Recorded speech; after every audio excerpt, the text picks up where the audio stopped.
Dear colleagues, ladies and gentlemen, my name is Rocco Barazzoni from Trieste University, Italy. As current Espen chairman, it's my pleasure, also on behalf of my co-chair Ken Mastris and of host organization Espen itself, ENA, the European Nutrition Health Alliance, and MNI, Medical Nutrition Industry, to welcome you to this joint plenary session. This has become now a traditional important moment of our Congress. This year, I'm sure it will be no exception. We have, I think, a truly key and strategic topic as we are asking ourselves today, what will it take to deliver optimal nutritional care for all throughout the cancer journey? I think the question is truly fundamental, perhaps even a defining one for our clinical nutrition community. It reflects the importance for Espen and for the community and the field of clinical nutrition of a key goal, which I think is complementary to the advancement of knowledge and science, of course, through research and its disseminations through education. But this other goal is taking an active role in ensuring that the evidence and knowledge are translated into everyday clinical practice for all our patients. So cancer is a key priority, but I think this approach could be implemented in every field, should be implemented in every field of clinical nutrition, because nutrition matters. This is what we claim in our Congress unofficial motto, and it saves complications, quality of life, lives themselves, and money as well in virtually any disease, condition, and setting. So I believe we need to be aware in the first place to introduce this discussion that effective tools and approaches for nutritional care of cancer patients do exist. And we have organized this knowledge in our guidelines, for instance, in our courses and events at Espen. We also know they need to be implemented in a strategic way, taking into account the complexity of the patient journey and the different steps and conditions. We also know that awareness outside our community is not ideal, but it is, however, increasing, and we are eventually gaining some momentum. The European Beating Cancer Plan earlier this year has been a breakthrough, an indication that the will of policymakers is really to tackle the cancer challenge.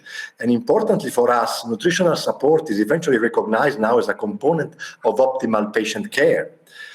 So these opportunities needs to be seized and tackle the gaps and barriers that exist and must be overcome is a priority for us. To answer the question in the title for today, what we also need to do is to push for more awareness and for more dissemination of our knowledge. And a key word for success is networking.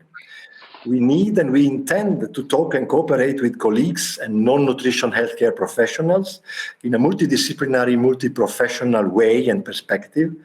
We definitely need to eventually reach policymakers together to convince them and influence their policy agenda. In particular, I think it's important we need and intend to speak and cooperate more and more with oncologists, with the, let's say, main actors in this game, in this field, that are oncologists who have an inherently crucial role in implementing best care. And I am very happy and grateful that we have moved forward and are building a strong partnership with key cancer organizations, such as ECHO, the European Cancer Organization, whose president I welcome here today and will speak in this session.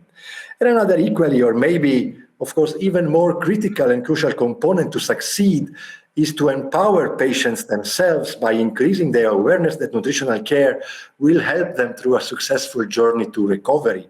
And we talk a lot about barriers to patients accessing optimal nutritional care in cancer and in other diseases. And in a moment, I will ask my co-chair to say really some words on this before we kick off the session itself. Taking one step back, I think what also needs to be recognized to succeed and to guarantee that our success has strong foundations is to enhance nutrition education, let's say, at large, and specifically also at pre-graduate level, since increasing nutritional knowledge in new future healthcare professionals will ensure that skilled colleagues will be maybe more willing to implement nutritional care and, in fact, may also advocate for that in the first place. So Espen has been very active to build awareness and actions, bringing together universities, medical students, and already policymakers from EU.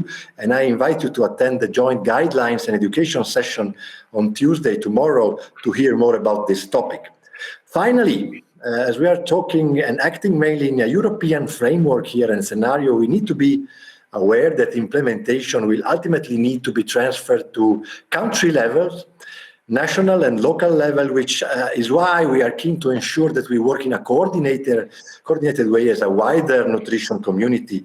Indeed, Espen has already a strong foundation in a network of national bloc members, not only in Europe but at global level, which we hope will help disseminate the strategies and policies and to adapt them if needed for regional needs and requirements. In fact, the session is not only therefore about informing you of what we are doing and discussing at the European level, but should give support and some direction, hopefully, to your own efforts at national level to engage with policymakers. And as practical implications, you can think about asking for more staff, for funding reimbursements, or aiming at a national cancer strategy. We hope we can discuss it together and provide some useful suggestions. As I close the introduction part, for my perspective, I wish to summarize the program. It will start with Alessandro Laviano, Associate Professor of Internal Medicine at Sapienza University in Rome. He has a major role in Espen in education and cancer initiatives. He will be followed by the President of ECHO, as I mentioned, and medical oncology specialist Matti Apro, with whom we at Espen have been working now together over the last 2 years. He will provide his very valuable experience also on influencing the policy agenda from the cancer perspective. And we will then have a roundtable component in which our invited the panel of experts, my co-chair again, is the president of the European Coalition for Patients with Cancer, Ken Maastricht, a specialist oncology dietitian, and representing IFAD here, Nicole Eriksson and Alessandro Laviano. Again, they will answer questions and make their further considerations on how the nutrition community and you in your national organizations can build on the progress we are hoping to continue to make a case for nutritional care to be a standard component of cancer care. And then, last but not least, Joost Wesseling of ENA will be invited to launch our joint call to action. So I hope I haven't taken too much time here. I wanted to make a few points, and I think that there will be more discussed in the next 35 or 40 minutes or so. Ken, please, the floor is yours for your introduction. Thank you, Rocco. Thank you. Good morning, everybody. It's a pleasure to be here as president of ECPC. I want to echo the excellent points my co-chair Rocco has just made about the importance of working together and influence the political agenda, since research and science can only benefit patients if it informs everyday practice. And when it comes to nutrition in cancer, there's a long way for us to go before we can say that patients are getting nutritional care they desperately need to achieve a possible outcomes. In terms of the gaps across Europe, there's a great variation in the nutritional care that patients have access, as we found when we conducted a survey of over 1,000 patients with Professor Mascarati's team in 2016. Certainly, we have a long way to go to make nutrition care a standard component of cancer care, which is, of course, the aim of this policy seminar. As a patient myself and of the Cypriot background, I know nutrition is vital, and those interests I represent as president of ECPC, I really hope that today's session will help us coordinate our message and our advocacy efforts, so it's in 3 years' time we can look back at today as an important forum that helped to give some new direction and focus on our policy influence activities. So personally, I look forward to the panel discussions later, but now it's my pleasure to introduce the first speaker, Alessandro Laviano, who I know is well known to the Espen audience as a leading expert in nutrition and cancer internationally, who has published over 200 peer-reviewed papers and made a major contribution to the understanding of the cancer care and the role of nutrition should and could play in high-quality cancer care. On that note, I would like to invite Alexandra to speak on the future of cancer care, why nutrition is a game changer. The floor is yours, Alexandra.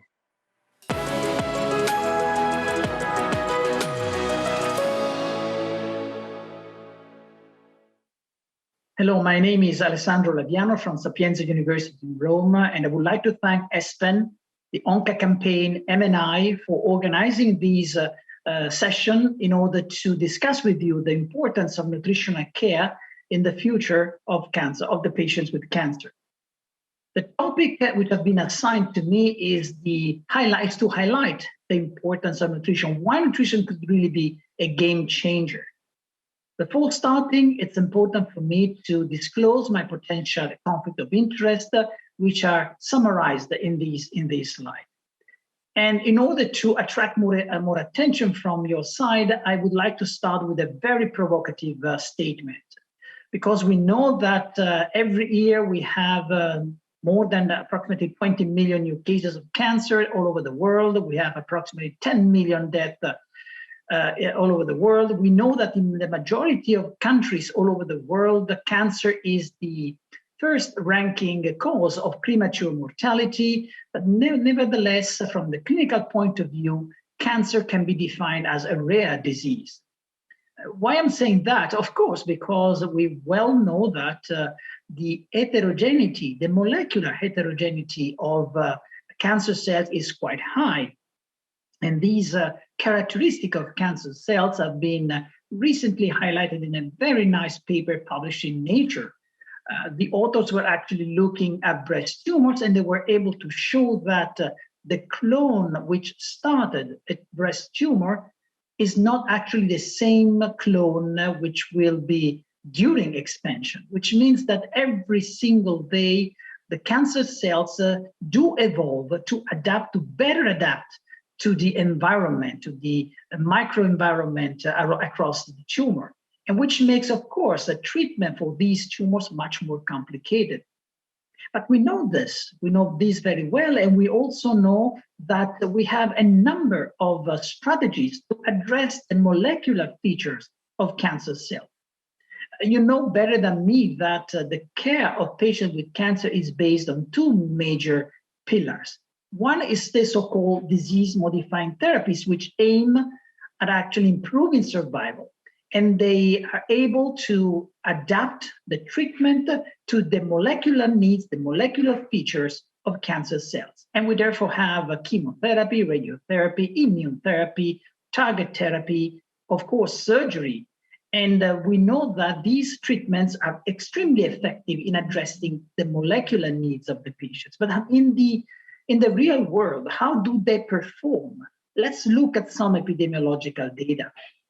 These are recent data, and the mortality data comes from the US. And you see that over the last 30 years, there has been approximately 3 million cancer deaths, which have been averted because of the development in research and in the development of new drugs, which is a fantastic achievement, of course. But please note that the slope of the progression of cancer death, of yearly annual cancer death, is only reduced. It is not being reverted, which means that every single year we have more cancer death than the previous year.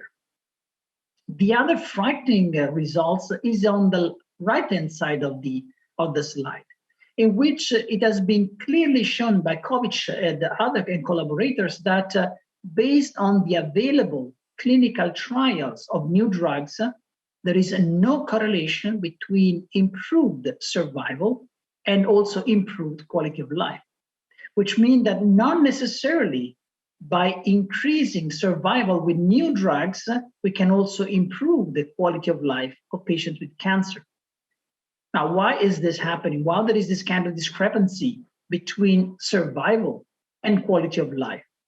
Maybe because in clinical practice, we frequently overlook or completely forget the importance of the other major pillar of anti-cancer treatment, which is palliative care, which is associated with the use of nutrition, pain control, physical activity, and social support. We know that palliative care has as an aim quality of life of the patient, but we know also that many patients with cancer do prefer a better quality of life rather than bigger quantity of life. Now things are changing. The good news is that things are changing because oncologists themselves do recognize the importance of personalized treatment, not only on the molecular characteristic of cancer cells, but also on the clinical features of patients with cancer. And by the way, it sounds quite weird that we now call personalized therapy drugs or treatment or therapies which actually are adapted to the characteristics of the tumor and not to the characteristic of the person.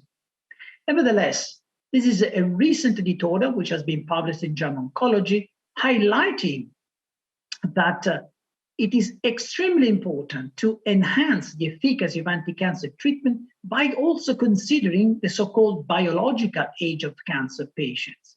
And it is very impressive that in this table, oncologists do actually review some biomarkers for biological age. And you see that in the clinical indices, some of them are already well known in the clinical nutrition arena, like Fraser indices, geriatric assessments, and more importantly, you see sarcopenia. So for oncologists now, it becomes very important to also address the nutritional issues of a patient with cancer, because by using this, you can better adapt the treatment, and more importantly, by treating, preventing, improving biological age and therefore nutritional status, you can also increase the efficacy of anti-cancer treatment.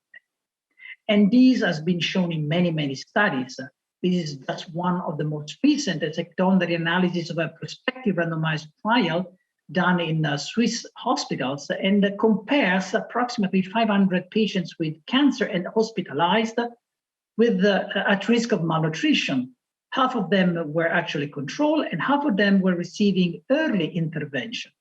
And you see nicely that only those who received an early intervention to prevent and treat malnutrition do have an improvement in the decline on the functional status, and also an improvement in quality of life.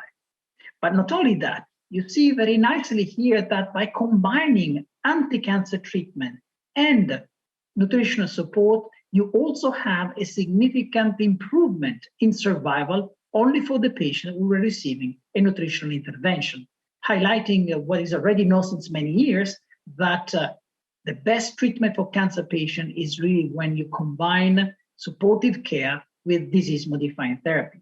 And you can achieve these results in a very, very simple way. You can improve survival, you can improve quality of life by slightly increasing, for example, nutritional intake. We were doing this kind of calculation, and we saw that if you can meet the minimal intake, caloric intake, which Espen guidelines suggest about 20 kilocalories per kilo per day, you see nicely that you can have the improvement in survival and quality of life. Also, by improving from 0.6 to 0.8 grams per kilogram per day, the protein intake, you have these fantastic results. Now, why is it so important, malnutrition and nutritional care in cancer patients? Because probably malnutrition has a negative role on the treatment, on the efficacy of anti-cancer treatments, because either increases toxicity related to treatments, but also because malnutrition appears to accelerate drug catabolism and therefore reducing their efficacy. This has been suggested by the number of studies, particularly addressing the reduction in efficacy when using immune therapy. And you see nicely from this study that the change, the rate of albumin change during the trial actually was the best predictor for a poor efficacy of immune therapy in patients with cancer. So actually, what we have to do with these patients? Well, we have to implement all over the world the international guidelines. Espen issued guidelines in 2017 and has been renewed in 2021. And more importantly, now we have also a strong, important medical oncology society, the European Society of Medical Oncology, which issued its own practice, clinical practice guidelines, highlighting the importance also for oncologists of a good nutritional care for patients with cancer. Now, unfortunately, we still have a lot of them, because if you look at the real clinical, the real world, you will see that unfortunately those patients who receive early nutritional management, early nutritional care are like a tree in the desert. because of the information that we now know and because of the strong clinical data that we have now know, we can state with great confidence that actually nutritional care is for all patients with cancer. And thank you very much for your attention. Thank you very much, Alessandro, for this, from my point of view, compelling case, really outlining the importance of joining forces with different options for treatment of patients. And we are going to look forward to further discussion during the roundtable. And I'm sure that there might be questions also from the audience that might be addressed during that time. It is now my distinguished pleasure. Really, I'm happy that Professor Matti Apro accepted the invitation to be here today. He is the director of the Cancer Center in Genolier in Switzerland, but also the president of the European Cancer Organization. And of course, as I said, it's very important and strategically for us important to open and increase our collaboration with medical oncologists, with doctors and other healthcare professionals who are involved really more in the everyday care of cancer patients. So we are looking forward to hear your point of view, Matti, and looking forward also to increase cooperations between Espen and ECO.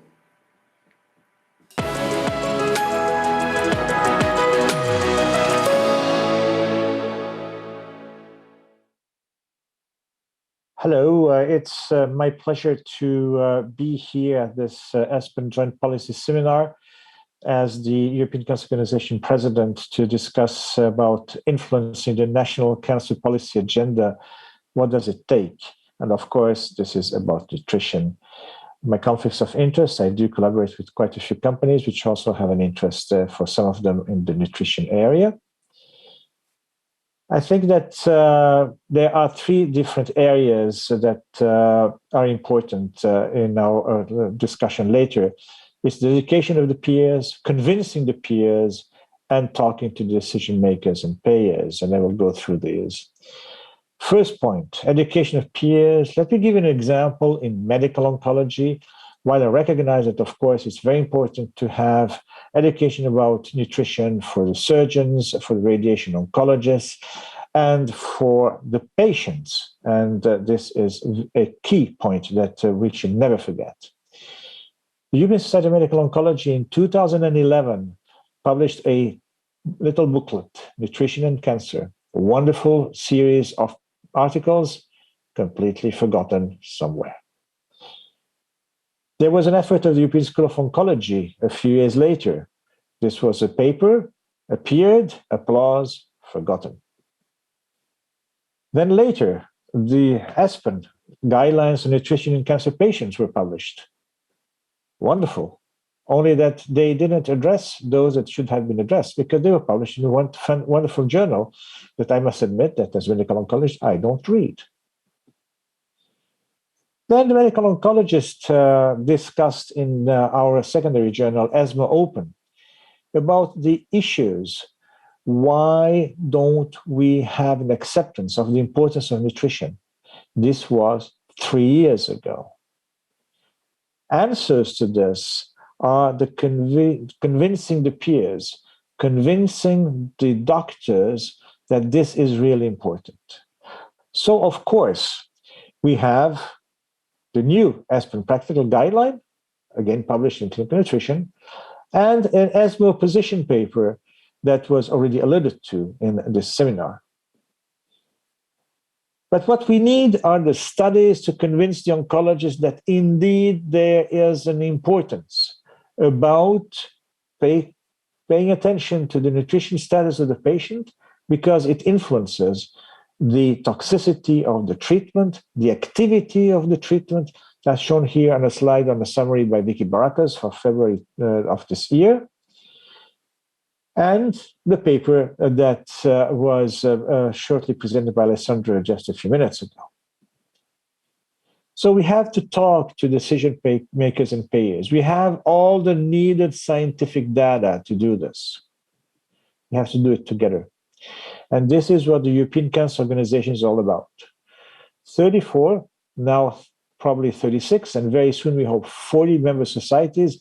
If Espen joins, and we would very much like Espen to join European Cancer Organization, 20 patient advocacy groups working together in order to change the agenda, the political agenda, and the agenda of those that take the decisions in the healthcare in all the different European countries. Because as you know, health is a priority of the countries. The European Union can make recommendations, but has not final decision-making power in health. Our member societies are many, representing all areas of oncology. Regrettably, ESMO is not with us. And we are proud to have a patient advocacy groups, of which ECPC is a member, and to listen to our patients continuously. A patient representative is member of our executive. Right now in Europe, as many of you know, there are two major initiatives going on around cancer. It's the Europeans Beating Cancer Plan.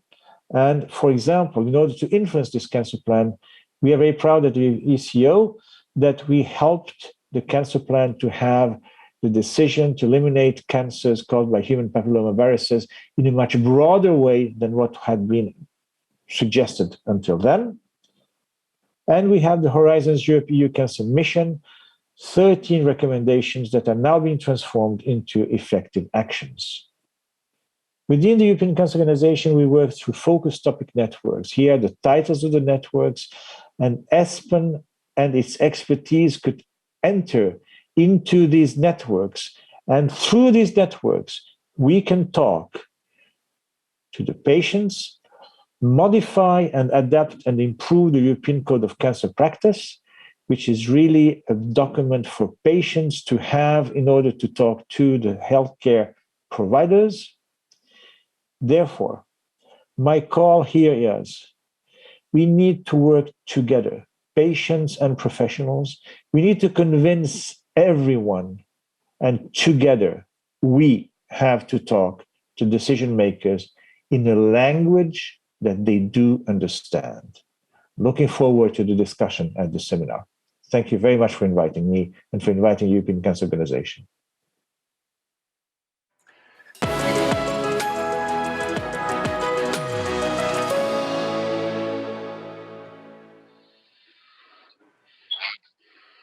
Well, thank you very much. Thank you, Matti.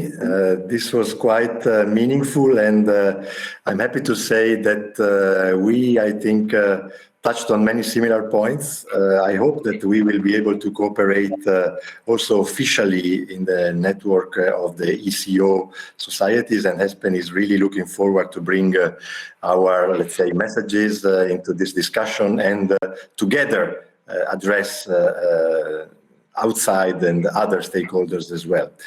So I think that these first two, let's say, lectures or short lectures already introduced very important topics.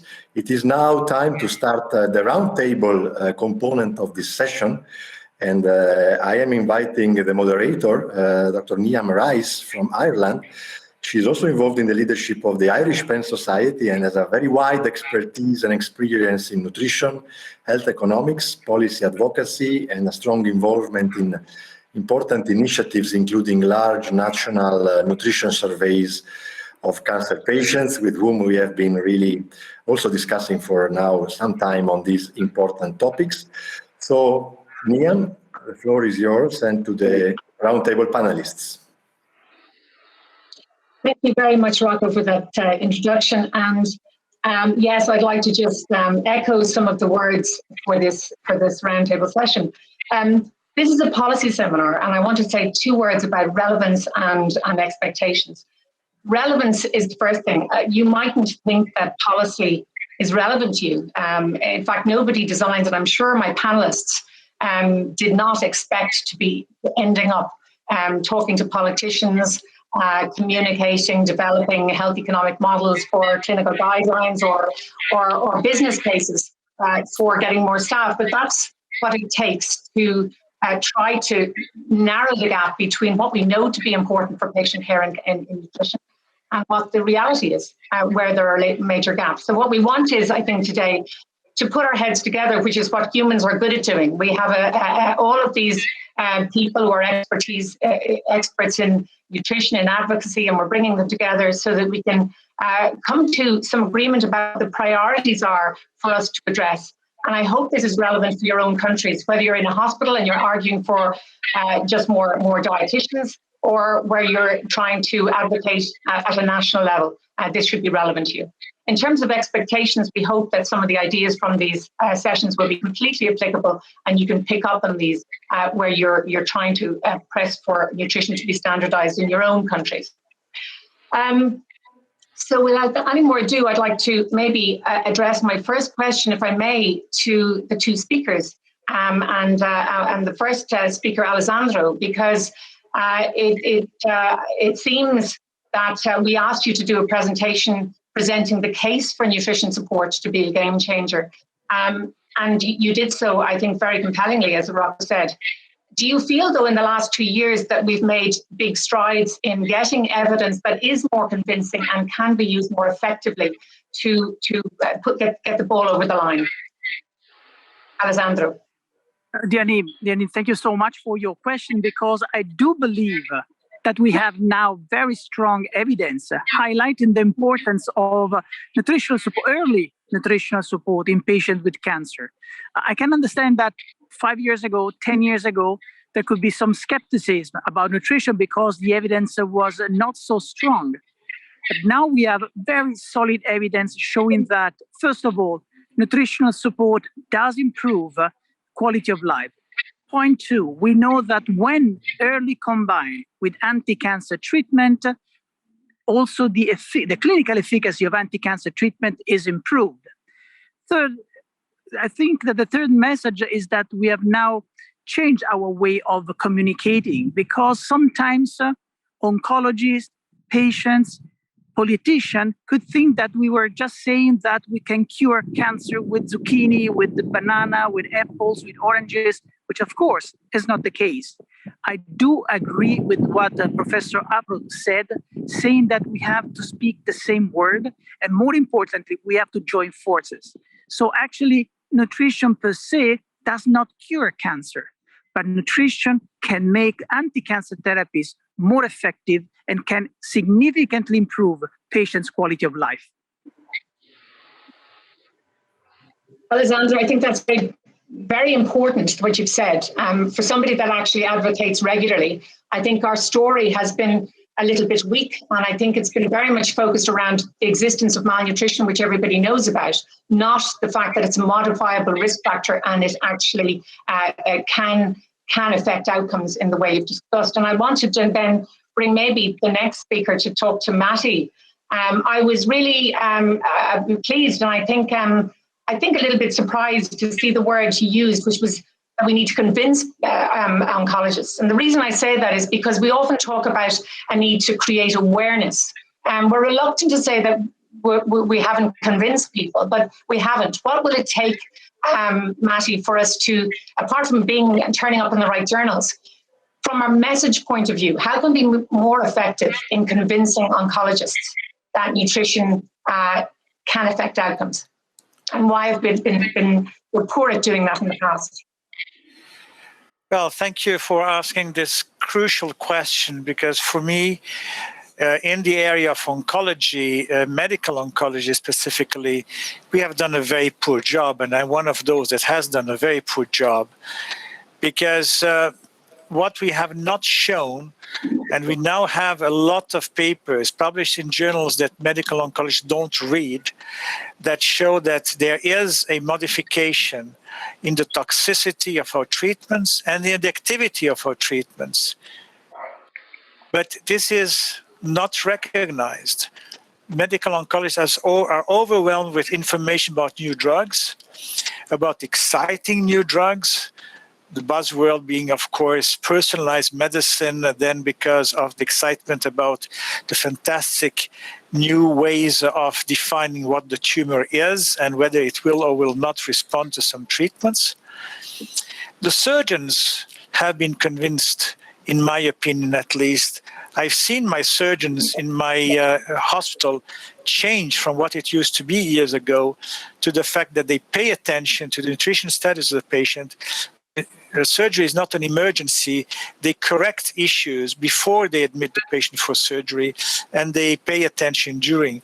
And certainly radiation oncologists have done a very good job, especially in head and neck cancers, about nutrition, because they have seen that it's just impossible to treat these patients that are unable to eat unless you pay attention to the fact they need enteral or parenteral nutrition.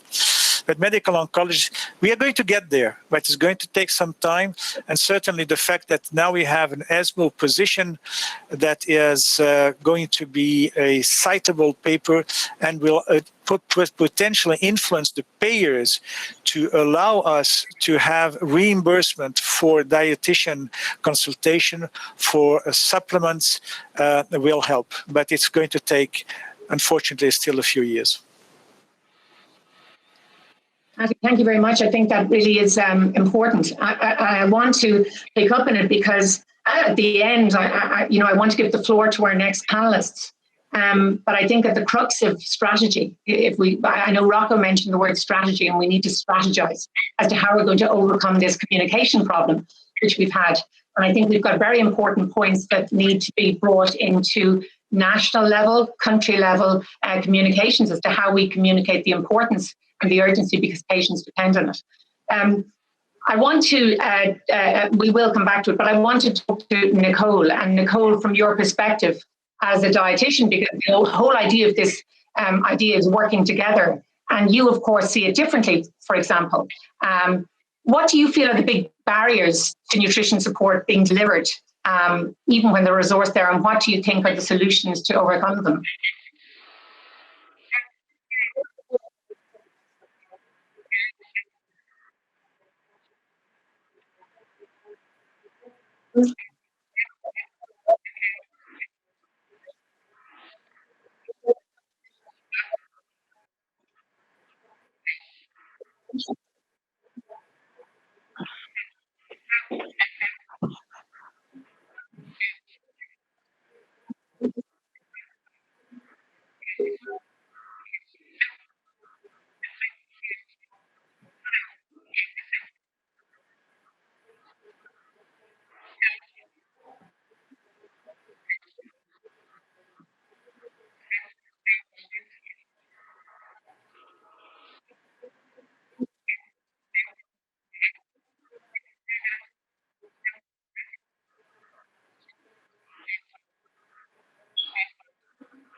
Thanks, Nicole. That's I mean, absolutely. You're saying all of the elements, but they have to kind of come together. So you've to convince the oncologist, you have to make sure that you have the resources in place. And I think one of the things that I've learned is that policies on their own, unless you've convinced and brought people with you, don't work. So again, I've seen many countries have noticed they put in screening, it's a tick box exercise, and they don't appreciate that that does nothing. In fact, if you don't have the resources there to see the patient and have immediate remedial action, or you don't have reimbursed nutrition support where they can actually get access to the tools they need. On that point, I just thought I'd turn to you, Ken, to say from a practical point of view, because you know, it's all very well, we talk often about what we need to do for patients. What do patients think? And there has been a movement towards calling cancer care very patient-centric, but it's probably far from reality. What do you feel are the biggest issues from a nutritional point of view, and how, you know, what would you prioritize for us to try and address? Thank you, Niamh. Thank you for the question. From my point of view, it seems unbelievable that in 2021, even with the evidence that Alexandra has presented, we still have a majority of patients that simply can't get access to dietitian care that they need, because the dietitian, as Matty says, isn't part of the oncology team.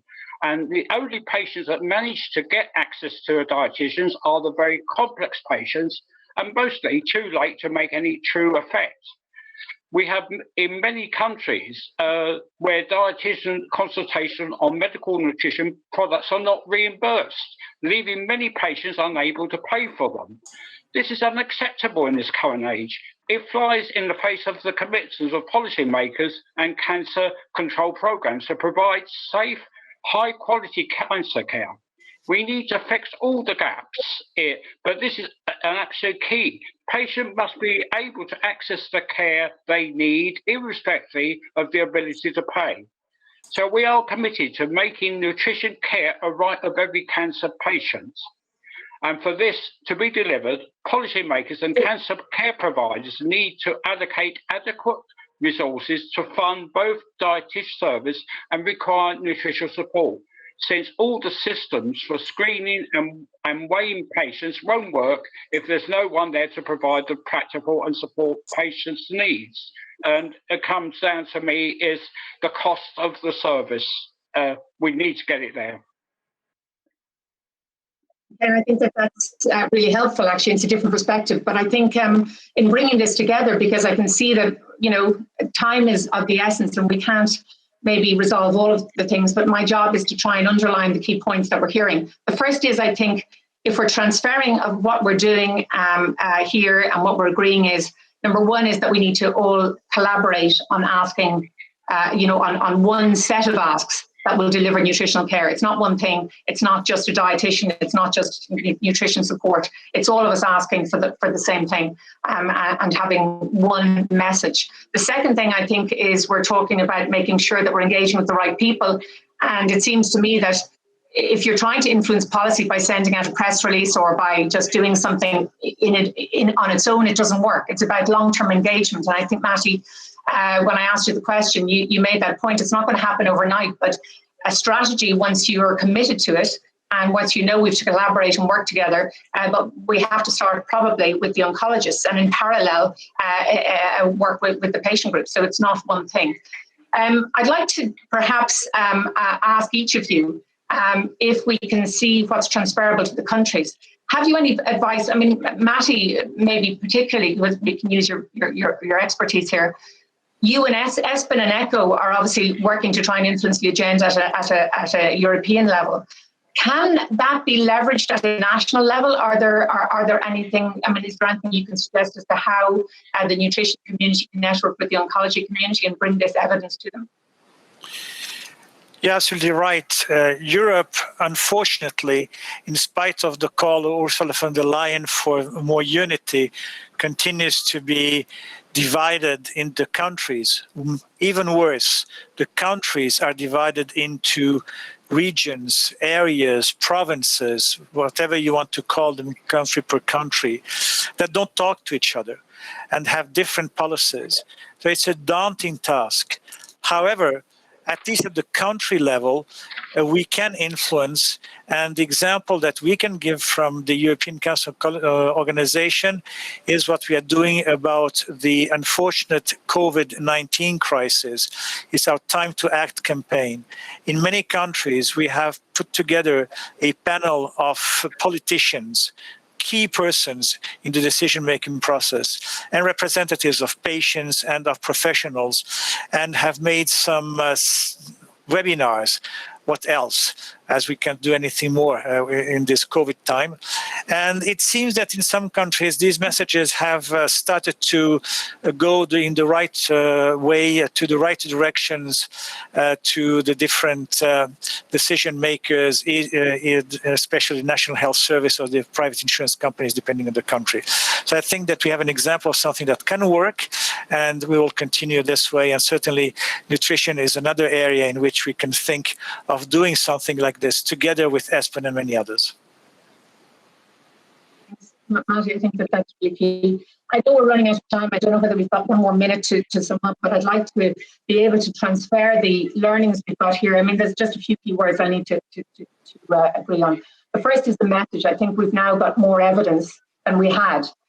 We have it presented compellingly in a language that will be more, will resonate more with oncologists, and we need to get that information out. And I think that should inform communications at a national level. Certainly in Ireland, I will be making sure that we engage with oncology units, and we will be presenting new evidence as even more compelling reason to push forward. I think we also talked about networking and leveraging what's been done at Europe at national level, because we can compare and contrast.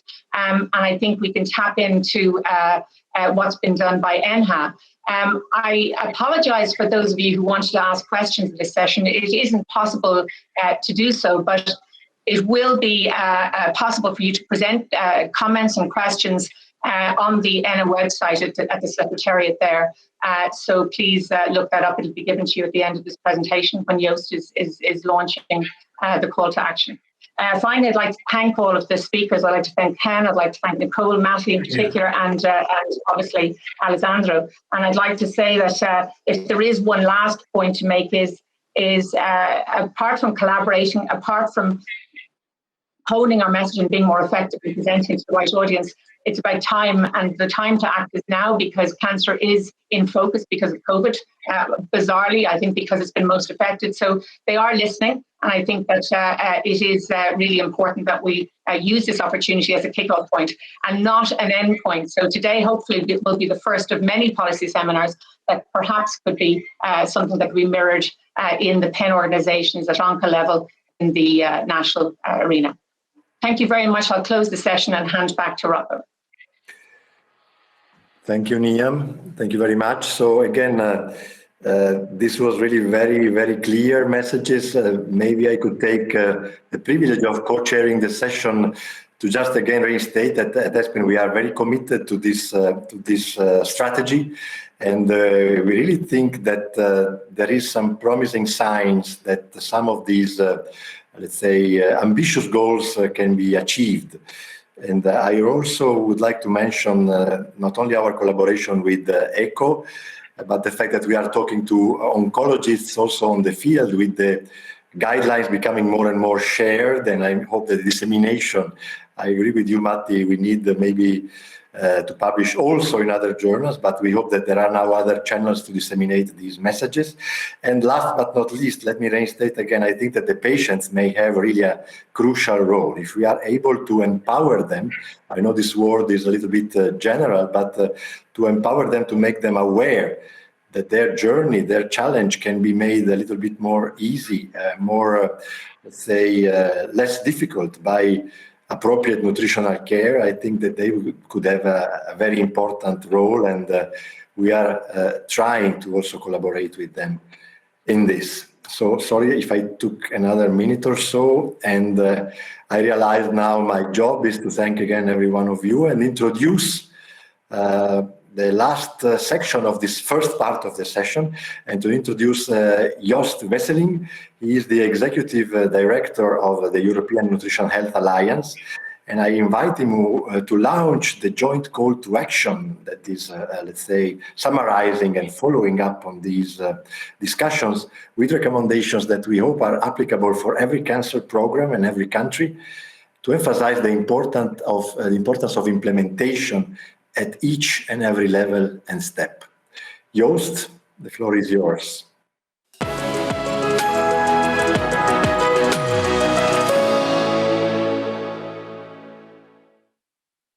Thank you, Rocco.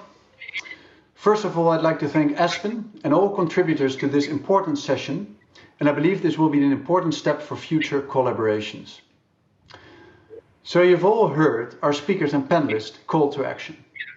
Patients' access to nutritional care must be addressed urgently and aligned with policy commitments for equitable, high-quality cancer care, making nutritional care a standard component of cancer care throughout the cancer journey and for all patients with cancer. And to achieve this, we must collaborate and address decision makers, policy makers, politicians. This is why today we will launch a call to action with 7 recommendations designed to ensure the protection of a patient's nutritional status within EU and national health policies. The European Nutrition for Health Alliance is a multi-stakeholder, multidisciplinary platform, and its members are Europe's leading professional societies, including Espen, and patient organizations such as the European Cancer Patients Coalition. Through our EU for Nutrition platform, we've built relationships with the European Commission, members of the European Parliament and other stakeholders to drive integrated nutritional care in EU programs. And we call on them saying, if you are serious about health, you should be serious about nutrition. With Europe's Beating Cancer Plan, national policymakers now have an unrivaled opportunity to align their cancer programs with best international practice for high-quality cancer care. But, as Matti also pointed out, healthcare still falls within the competence of the member states, which brings us to our Optimal Nutritional Care for All campaign. National multidisciplinary alliances in 19 countries, we call them ONCA teams, bring together healthcare professionals, patient groups, ministries of health, and other key stakeholders. They work together to implement national nutritional care programs. The next International ONCA conference will be hosted by the Danish team in May 22, and you are more than welcome. Malnutrition Awareness Week drives ongoing awareness and advocating for nutritional care and will be held in some 10 ONCA countries this year. And last but not least, especially in the context of today's session, ONCA organizes national policy seminars that include politicians and policymakers. Last March in Portugal and coming up in other ONCA countries such as Denmark, Slovenia and Italy. It remains an ongoing challenge to engage with national authorities, and it is therefore one of our key objectives to create opportunities through these policy seminars, utilizing our European network to support national implementation. This is why we launch our call to action today.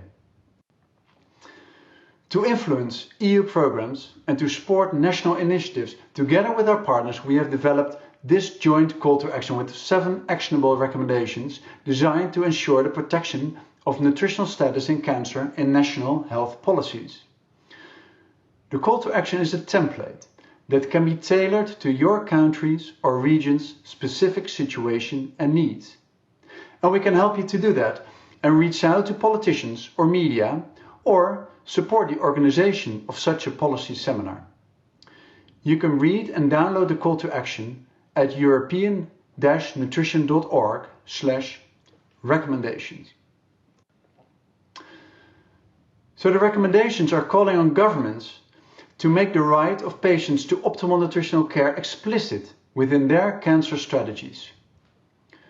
To stress that monitoring nutritional status and early detection of nutritional issues is essential. The need of a specialist oncology dietitian and the integration of nutrition within a multidisciplinary team. And of course, education. A curriculum with minimum standards for training on nutritional care. Steering groups focusing on monitoring and auditing agreed key performance indicators. And identifying current policy resource and care gaps and develop effective measures and strategies to address them. And lastly, the development of resources for patients to ensure access to information. So we strongly encourage you to download our call to action with the recommendations, or you can contact our secretariat, because we need to act now.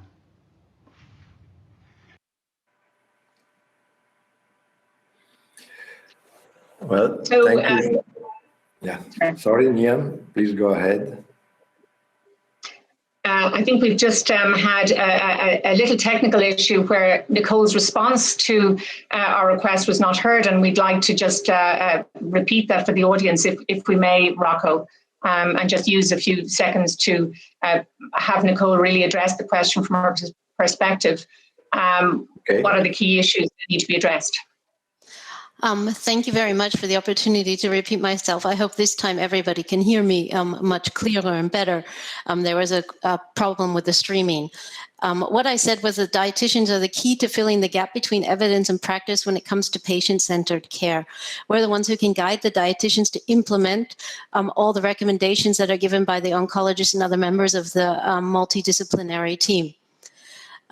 However, nutrition care is still largely viewed as a luxury, and unfortunately, many countries' patients do not have access to such diet-guided care, and dietitians are not always included as a standard part of the multidisciplinary team. For example, in Germany, very few hospitals even have a nutrition team. Furthermore, nutrition screening as recommended by the guidelines is becoming more frequent, but it's not linked to action. Randomized controlled trials show that early and individualized dietetic-led nutrition care improves overall and progression-free survival. And it is my opinion that nutrition screening should be implemented analog to COVID screening. We saw that it's possible. It should be required across the board for all oncology patients, and it should be linked to a clear and defined action when a risk is identified, meaning that nutrition and assessment intervention led by dietitians are then implemented. Thank you very much, and I hope this time everybody could hear me. Well, I hope that too. I'm not sure about the technical issue because I heard you also the other time. So I'm not sure if this was now reaching out to everyone. And I really think that is important, that it gives me a very welcome opportunity also to underscore how we at Espen and in general in this network of partners, we really are very aware that the role of dietitians is crucial. In Espen, we are already implementing some plans for dissemination of the guidelines together and for working together and pushing together for some joint clinical initiatives. Our collaboration is very strong, so thank you for your contribution. Yes. And yeah, thank you. I can underscore that. I just want to say that thank you very much. That's very much true. But I think it needs to be in the general population, not just within our team. Yeah, in fact, the goal is to really work together to transfer this to the outside, let's say, communities and interest groups that are involved in this initiative. So again, thank you, Nicole, and thank you all. I guess that this was really very meaningful for us. I thank the partners that are co-organizing this session, of course, ENA, European Nutrition Health Alliance, and the Medical Nutrition Industry, MNI. And again, the guests, very meaningful talks and contacts and initiatives that we have started in the past few years. And we are really looking forward to continue to work with ECHO, with EFAD, and again, of course, with the European patients organizations that are also crucial. So, well, it's now my job to close this important part of the session this morning, and I'm really sure that we will continue on this topic in the future.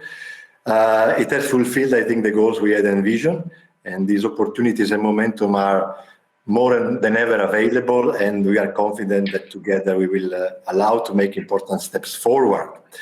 The session now continues with its second part, which is indeed also very important and also another nice tradition at our Congress. So it is my pleasure to invite the president of MNI, Medical Nutrition Industry, Manuela Schaff-Lechner, to announce the winner of the 2021 MNI grant. This is an important, again, initiative. The grant is given every year to a national PEN society within the Espen block members for a strategic project in its clinical nutrition activities. So again, really very much in line with what we have discussed earlier this morning. So I invite, therefore, Dr. Schaff-Lechner. We are very eager to learn about this year's winners, and the floor is yours.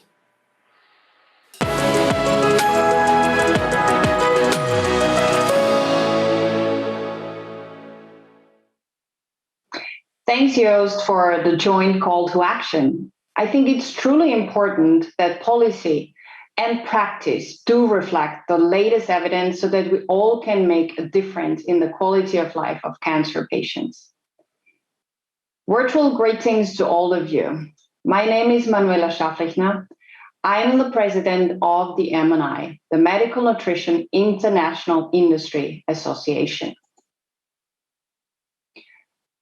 Integration of nutritional care to sustain the quality of life of cancer patients.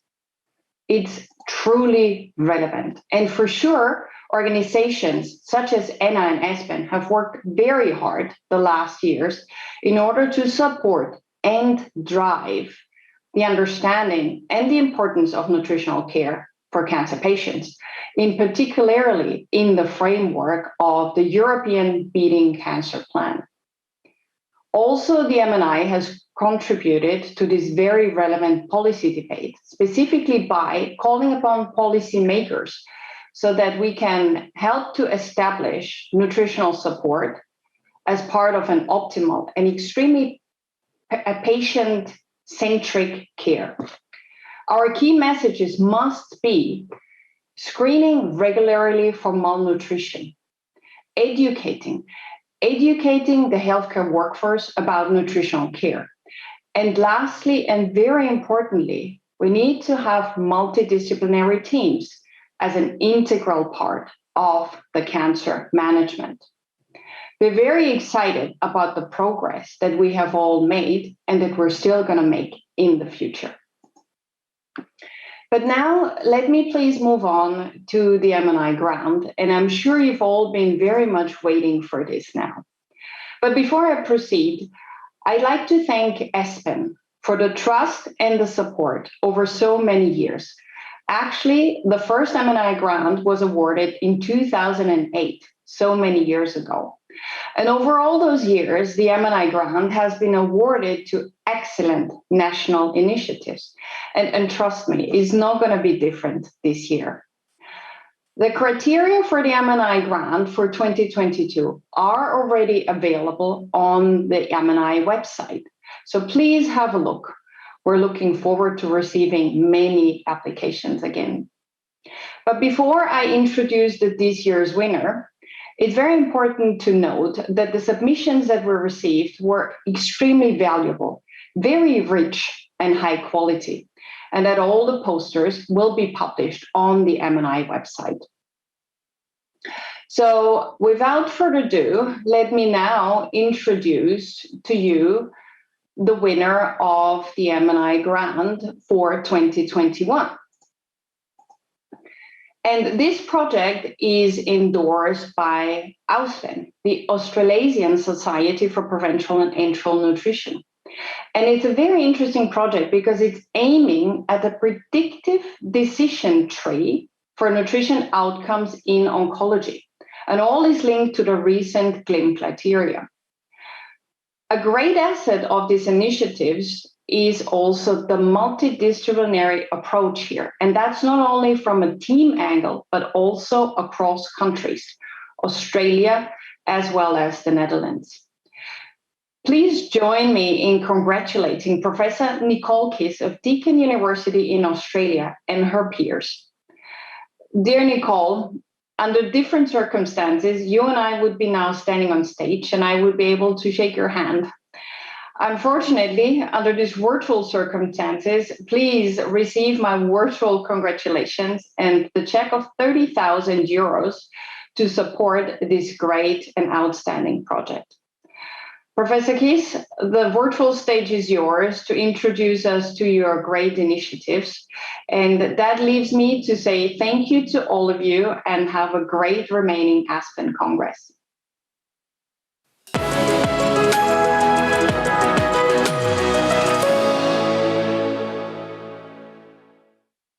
Thank you for the opportunity to present.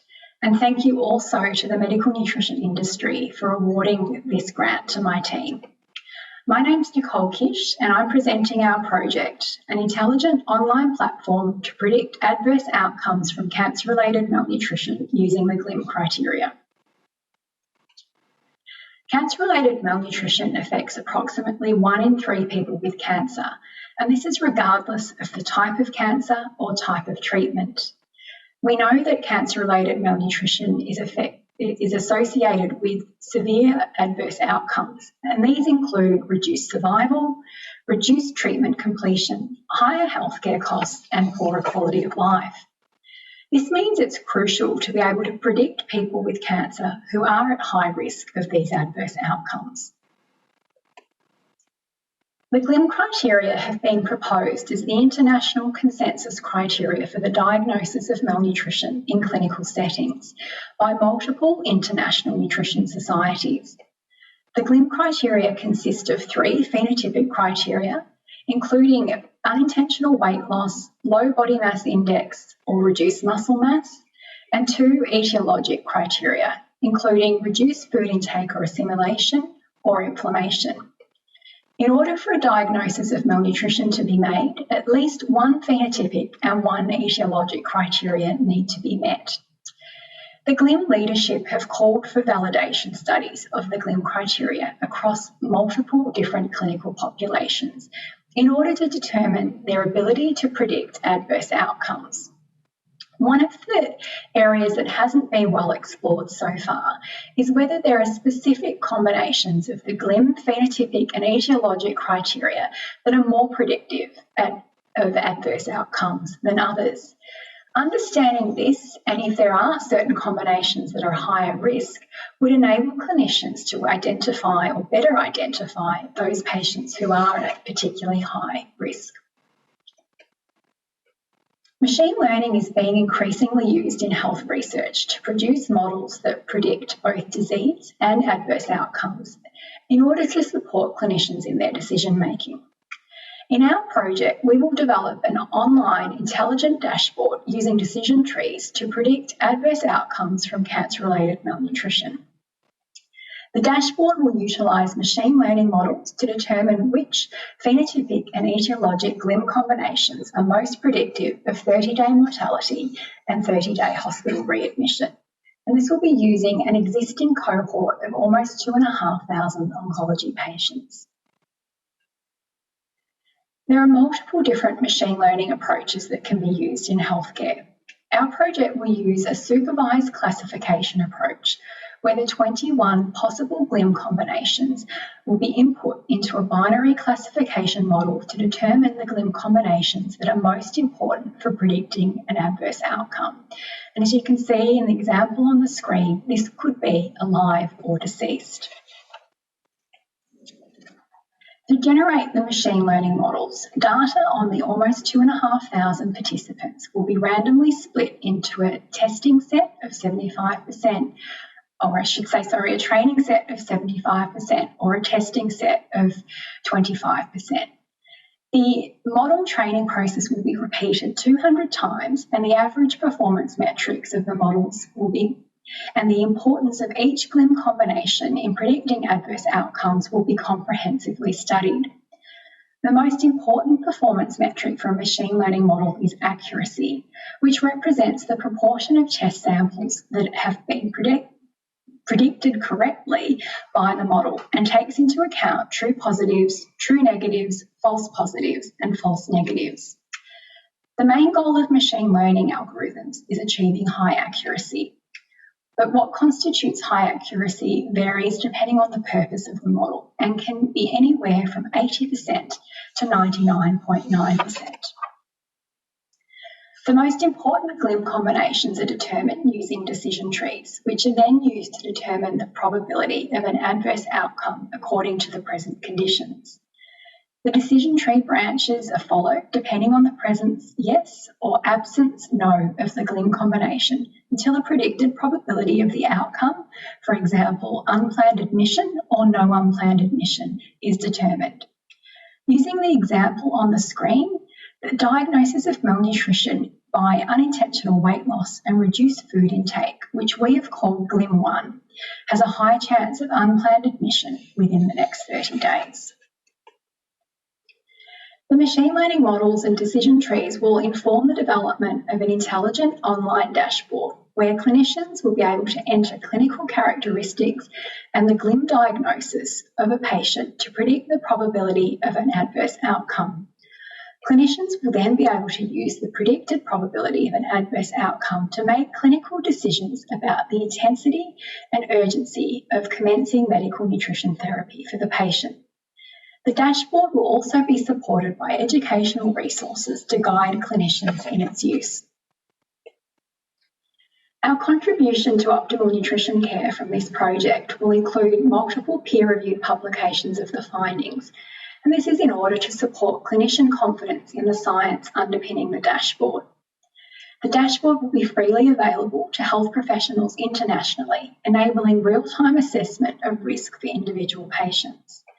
We envisage the dashboard will be transferable to other settings with the potential to include clinical populations other than cancer over time, particularly as new data sets become available. We see this as an opportunity for collaboration and possibly the formation of a consortium where various data sets can be used and fed into the machine learning models and ultimately the dashboard to support decision making in not just cancer, but many different clinical populations. There's also the opportunity to influence national nutrition policy as multiple members of our team are involved in national nutrition and oncology societies. Our project team is a multidisciplinary team of academic and clinical dietitians and physiotherapists, machine learning engineers and health service managers from Australia and the Netherlands. And you can see the names of our team members listed on the slide. I'd like to take this opportunity once again to thank MNI for the funding and also to Espen for supporting our application. Thank you. Thank you very much, Nicole, for the presentation of the project. It's truly fascinating and we're very much looking forward to hearing more about it. Absolutely. I think what we would like to do, Nicole, now, we would like to take a photo because normally also we would be on stage taking a nice photo of the two of us and me congratulating you. So if maybe the two of us could now like nicely smile into our cameras and we could also maybe have Nicole on the screen. Perfect. And I think, Nicole, we were told we have to count until 8 and look very pretty and smile, and then we're released.